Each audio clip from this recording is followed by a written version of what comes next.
번째 경기 서울 SK 대 한국가스공사 분석 시작해보겠습니다. SK는 손호 원정을 승리하며 계속 연승을 이어가고 있다. 번즈와 이정현을 앞세운 손호의 공세에 전반 고전한 건 사실이지만 강팀답게 후반 승부처를 압도했다. 안영준이 직전 경기 얕은 안조의 부진을 벗어나며 22득점을 기록했고 오원희는 리바운드 14개 포함 더블더블로 그다운 활약을 했다. 국가대표 브레이크 이후 주춤했던 김선영이 확실하게 살아난 점도 팀에는 큰 힘이다. 가스공사는 지난 금요일 홈경기에서 LG에 패했다.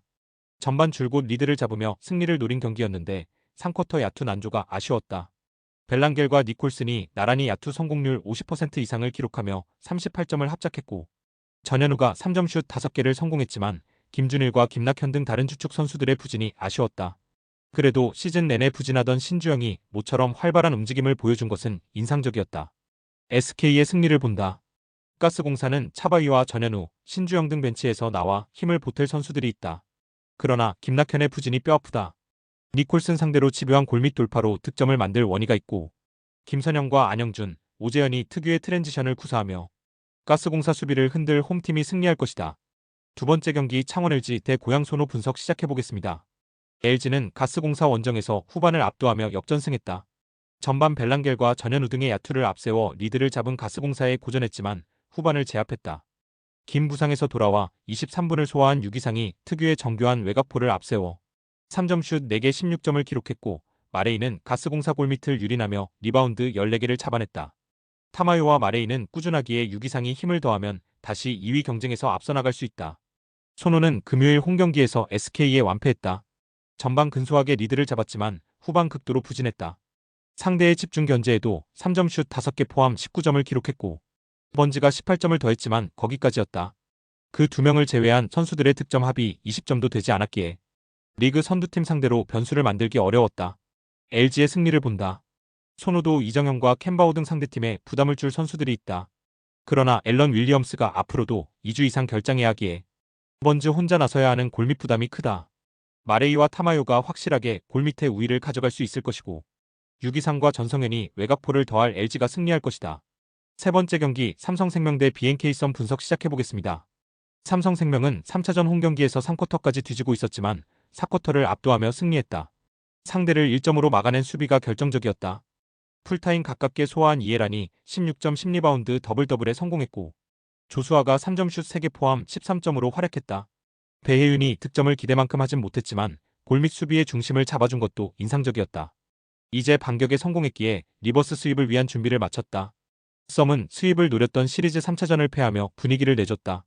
전반을 앞선 것을 비롯해 3쿼터 종료 시점에도 리드를 지키고 있었는데 4쿼터 부진이 컸다. 플레이오프 역대 한 쿼터 최소 득점인 1점에 그쳤기에 승리를 따낼 수 없었다. 슈팅 능력이 떨어지는 안혜지가 침묵했고 박혜진과 김소니아도 홈경기와 다른 경기력이었다. 삼성생명의 승리를 본다. 부진하던 백코트에서 조수아와 키아나 스미스가 나란히 10득점 이상을 기록하며 반등했기에 4차전 활약도 기대할 만하다. 또 수비 리바운드 사수 외에도 블록과 스틸, 끈질긴 수비로 김소니아를 저지할 수 있는 이해란의 존재감도 크다. 홈의 이점도 살릴 삼성생명이 승리할 것이다. 네 번째 경기 대한항공 대 우리카드 분석 시작해보겠습니다. 대한항공은 목요일 경기에서 OK에 패했다. 부상으로 인해 요스바니가 결장한 경기였기에 정한용과 이준, 임재영 등이 핵심 공격수로 나왔는데 공격 성공률이 40%대 초반에 그친 데다 팀 범실이 30개를 넘었다. 9차례 공격 시도에서 1득점에 그친 정지석의 부진도 있었다. 우리카드는 직전 경기에서 한전에 패했다. 니콜로치를 비롯해 알리 등 외인 선수들 대신 김지한과 김영근, 송명근 등 국내 선수 위주로 경기를 운영하며 셔사웃 패배의 위기에 몰렸다가 알리를 기용하며 반등에 성공했는데 풀세트 접전을 이겨내지 못했다. 김지한이 70%의 성공률로 24점을 기록하며 활약했지만 팀 범실 개수에서 상대보다 7개 많았던 것이 아쉬웠다. 우리카드의 승리를 본다.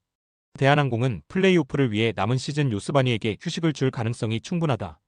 결국 어린 선수 위주로 경기에 나설 텐의 알리와 김지한이 쌍포로 경기를 이끌 우리카드 상대로 화력에서 밀릴 것이다. 포스트 시즌 진출에 실패하긴 했지만 남은 시즌 최선을 다할 것을 천명한 우리카드가 승리할 것이다.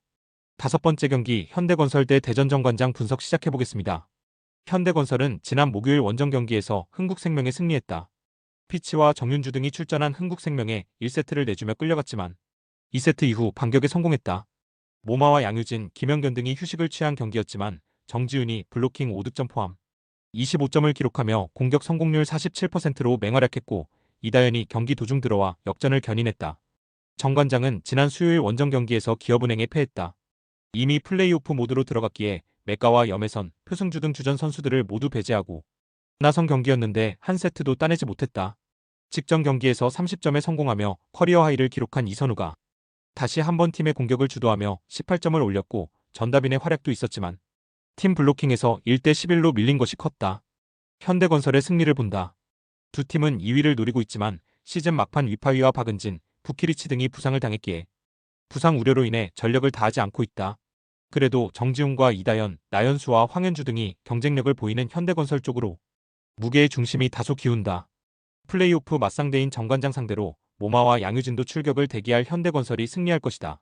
스포츠 당첨에 제일 중요한 건 조합입니다. 각 팀 분석을 잘한다고 하여도 조합을 못할 경우 큰 배당을 가져가지 못하는 거 다들 아실 겁니다.